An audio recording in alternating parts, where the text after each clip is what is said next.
നമസ്കാരം. മറ്റൊരു മൂവി റിവ്യൂയിലേക്ക് സ്വാഗതം. വെൽക്കം ടു വ്യൂസ് വിത്ത് എബിക്ക്. അപ്പോൾ ഡയറക്ഷൻ നാഗാശ്വിൻ, കൽക്കി 2898.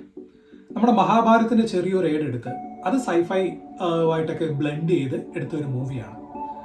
സെൻട്രൽ ക്യാരക്ടേഴ്സ് ആയിട്ട് വരുന്നത് പ്രഭാസ്, ഭൈരവ എന്ന് പറയുന്ന ക്യാരക്ടർ, പിന്നെ അമിതാഭ് ബച്ചൻ ആൻഡ് ദീപിക പദുക്കോൺ. ഇവരാണ് സെൻട്രൽ ക്യാരക്ടേഴ്സ് ആയിട്ട്. പിന്നെ ഒരു ക്യാരക്ടർ ഉണ്ട്, ഇതൊരു എ ആണ് ഇതിൻ്റെ അകത്ത്, ആർട്ടിഫിഷ്യൽ ഇന്റലിജന്റ് ആയിട്ട്. അത് നമ്മുടെ കീർത്തി സുരേഷാണ് ഇതിന് വോയിസ് ഓവർ കൊടുത്തിരിക്കുന്നത്.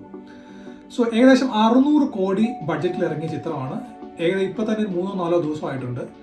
More than 350 crores world wide ഇപ്പോൾ തന്നെ കളക്ട് ചെയ്തിട്ടുണ്ട്. അപ്പോൾ തന്നെ നമുക്കറിയാമല്ലോ മൂവി എന്തുമാത്രം അക്സെപ്റ്റൻസ് വേൾഡ് ഓഡിയൻസിൻ്റെ ഇടയിൽ നേടിയിട്ടുണ്ടെന്ന്. അപ്പം നമ്മുടെ ഈ ഹോളിവുഡ് ഫാന്റസി ജോണറിൽ നമ്മൾ ഒരുപാട് ഡിസ്കസ് ചെയ്ത അല്ലെങ്കിൽ ഇപ്പോഴും നമ്മൾ എക്സ്പ്ലോർ ചെയ്യുന്ന ഒരു പോർഷനാണ് ലൈക്ക് ഒരു ആഫ്റ്റർ 800 or 900 അല്ലെങ്കിൽ ആഫ്റ്റർ 1000 years എങ്ങനെ ഇരിക്കും ഭൂമി എന്നുള്ളത്.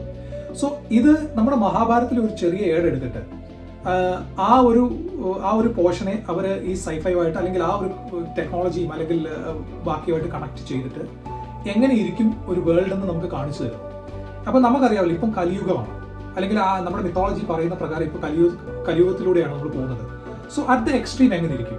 ഇപ്പം നമ്മൾ ഇംഗ്ലീഷിൽ കണ്ടത് പോലെ ആറ്റോമിക് എക്സ്പ്ലോഷൻ ഉണ്ടാകുന്നു, ഒരു വേസ്റ്റ് ലാൻഡ് ആയി മാറുന്നു, വളരെ കുറച്ച് പേര് സർവൈവ് ചെയ്യുന്നു, അതിൽ തന്നെ പവർ കൈയടക്കാൻ വേണ്ടിയിട്ട് ശ്രമിക്കുന്ന കുറച്ച് ആളുകൾ. അപ്പോൾ ഇത് നമ്മുടെ മഹാഭാരതമായിട്ടൊക്കെ എങ്ങനെ കണക്ട് ചെയ്യുമ്പോൾ എങ്ങനെ ഇരിക്കും? ഇപ്പോൾ കലിയുഗം, ഓക്കെ, അത് നമുക്ക് അതിൻ്റെ എക്സ്ട്രീം വേർഷൻ എന്ന് പറയുമ്പോൾ അല്ലെങ്കിൽ വെള്ളമില്ലാതെ വളരെ ചുരുക്കം മാത്രം ജനസംഖ്യയുള്ളൂ ആ ഒരു പർട്ടിക്കുലർ ഏരിയയിൽ, അവർ തന്നെ സർവൈവ് ചെയ്യാൻ വേണ്ടി കഷ്ടപ്പെടുന്നു. അപ്പോൾ ഇതിൽ എലൈറ്റ് ആയിട്ടുള്ള ഗ്രൂപ്പുണ്ട്, ഒരുപാട് എന്താ പറയുക കഷ്ടപ്പെടുന്ന മനുഷ്യരുണ്ട് സർവൈവ് ചെയ്യാൻ വേണ്ടിയിട്ട്. അപ്പം ആലോചിക്കുക, മെയിൻ റിസോഴ്സ് എന്ന് പറയുന്ന വാട്ടറാണ്. ഈ വെള്ളം അല്ലെങ്കിൽ പവറൊക്കെ ഒരു പർട്ടിക്കുലർ പേഴ്സണിലേക്ക് മാത്രം കോൺസെൻട്രേറ്റ് ചെയ്യുന്നു. അപ്പം അങ്ങനെ ഒരു ക്യാരക്ടറാണ് ഇവിടെ വരുന്ന സുപ്രീം ലീഡർ യാസ്കിൻ എന്ന് പറഞ്ഞിട്ട്. അത് നമ്മുടെ കമലഹാസൻ. അപ്പോൾ കമലഹാസനാണ് ഇതിലെ ഒരു വില്ലൻ റോള് കൈകാര്യം ചെയ്യുന്നത്. മറ്റു പല പ്രമുഖ ആളുകൾ വന്നു പോകുന്നുണ്ട്, എങ്കിലും മെയിനായിട്ടുള്ള കഥാപാത്രങ്ങൾ ഞാൻ പറഞ്ഞു. മെയിൻ വില്ലനാണ് ഇതിനകത്ത് കമലഹാസൻ വരുന്നത്. പക്ഷേ കമലഹാസൻ ഇത് ഫസ്റ്റ് പാർട്ടാണ്, ഇതിൽ അധികം സ്ക്രീൻ പ്രസൻസ് ഒന്നുമില്ല. പക്ഷേ അതൊരു വന്ന് നിൽക്കുന്ന ഒരു എൻഡിങ്ങിൽ കാണിക്കുന്ന കുറച്ച് പോർഷൻസ് വരുമ്പോൾ നമുക്കറിയാം എന്തുമാത്രമായിരിക്കാം ഒരു സെക്കൻഡ് പാർട്ടിലേക്ക് വേണ്ടി ഡയറക്ടർ അത് വെച്ചിരിക്കുന്നത് എന്നുള്ളത്. അപ്പോൾ എന്തുകൊണ്ട് ഈ മൂവി പോയി കാണുന്നു? ഇത് തീർച്ചയായിട്ടും തിയേറ്ററിൽ പോയിട്ട് കാണേണ്ട ഒരു movie, must watch theatre experience. ദയവ് ഇതൊരു OTT പ്ലാറ്റ്ഫോമിലേക്ക് വരാൻ വേണ്ടിയിട്ട് വെയിറ്റ് ചെയ്തത്. കാരണം ഈ മൂവി കണ്ടപ്പോൾ എനിക്ക് തോന്നിയത് ഇത് നമ്മുടെ ഒരു റെസ്പോൺസിബിലിറ്റിയും കൂടാണ്, ഇങ്ങനെയുള്ള നല്ല മൂവീസ് വരുമ്പോൾ വിജയിപ്പിക്കുക എന്നുള്ളത്.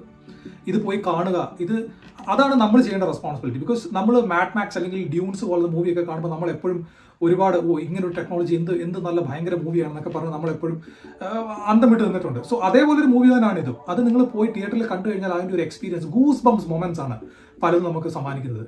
സോ അതിന് വേണ്ടിയിട്ട് ഫസ്റ്റ് ഓഫ് ഓൾ ഇതിൻ്റെ ഡയറക്ടർ നാഗാശ്വിന് ഒരു ഹാറ്റ്സ് ഓഫ്. ഇതിൻ്റെ സിനിമാറ്റോഗ്രാഫി എടുത്ത് പറയേണ്ട ഒന്നാണ്. കൈകാര്യം ചെയ്തിരിക്കുന്നത് സ്റ്റോയിൽ ഒവിക് എന്ന് പറയുന്ന ആളാണ്. പിന്നെ ഇതിൻ്റെ എഡിറ്റിംഗ് കോതങ്കിരി വെങ്കടേശ റാവു. സോ ഈ പേരുകളൊക്കെ തീർച്ചയായിട്ടും അഭിനന്ദനങ്ങൾ അർഹിക്കുന്ന 2-3 പേര് മെയിനായിട്ട് എടുത്തു പറയുകയാണെങ്കിൽ ഇതിൻ്റെ അഭിനേതാക്കൾ പൊക്കോട്ടെ, എല്ലാവരും വളരെ ബ്രില്യൻ്റ് ആയിട്ട് തന്നെ അവരുടെ പാർട്ട് പെർഫോം ചെയ്തിട്ടുണ്ട്. പിന്നെ ഇതിൻ്റെ BGM എടുത്തു പറയേണ്ടതൊക്കെ ഒന്നാണ്. ഈ വിഷ്വൽ എഫക്ട്സ്, ഫോട്ടോ എഫക്ട്സ്, അല്ലെങ്കിൽ അതിൻ്റെ ഒരു ഗെയിമിംഗ് സ്റ്റൈൽസ്, പിന്നെ മാർവൽസ് ഉള്ള സ്റ്റുഡിയോസ് അവർ അഡാപ്റ്റ് ചെയ്തിരിക്കുന്നത്. സോ ഇതൊക്കെ അവർ ചെയ്തിരിക്കുന്ന പല കാര്യങ്ങളും ആ സിനിമയിൽ ആ ഒരു ടെക്നോളജിക്കൽ ആസ്പെക്ട്സ് ഒക്കെ കൊണ്ടുവരാൻ വളരെ നല്ല രീതിയിൽ ശ്രമിച്ചിട്ടുണ്ട്, അത് വിജയിച്ചിട്ടുമുണ്ട് ഈ സിനിമയിൽ. പിന്നെ ഇതിന്റെ നെഗറ്റീവ് എന്താണെന്ന് എനിക്ക് തോന്നിയിട്ടുള്ളത്, ഇതെൻ്റെ ഒരു പേഴ്സണൽ ഒപ്പീനിയൻ ആണ്. നല്ല കുറച്ച് പാട്ടുകൾ ഉണ്ടായിരുന്നെങ്കിൽ കൊള്ളാമായിരുന്നു എന്ന് എനിക്ക് തോന്നി. അങ്ങനെ നല്ല പാട്ടുകളുടെ ഒരു അഭാവം ഈ മൂവിയിൽ ഫീൽ ചെയ്യുന്നു. പിന്നെ ഒരു വേൾഡ് ബിൽഡ് ചെയ്യാൻ വേണ്ടിയിട്ട് തുടക്കം കുറച്ച് സമയം എടുക്കുന്നുണ്ട്. മാത്രമല്ല ചില സീൻസൊക്കെ നമ്മൾ കാണുമ്പോൾ ഇപ്പം ഒരു മാഡ് മാക്സ് അല്ലെങ്കിൽ ചില സീരീസ് ഒക്കെ വന്നിട്ടുണ്ട് ഈ സെയിം ഫാന്റസി ജോണറിലുള്ള ചില അഡാപ്റ്റേഷൻസ് ഒക്കെ അവിടെ നിന്നുണ്ടോ എന്ന് എനിക്ക് തോന്നിയിട്ടുണ്ട്. കാരണം നമുക്ക് റിലേറ്റ് ചെയ്യാൻ പറ്റുന്നുണ്ട്.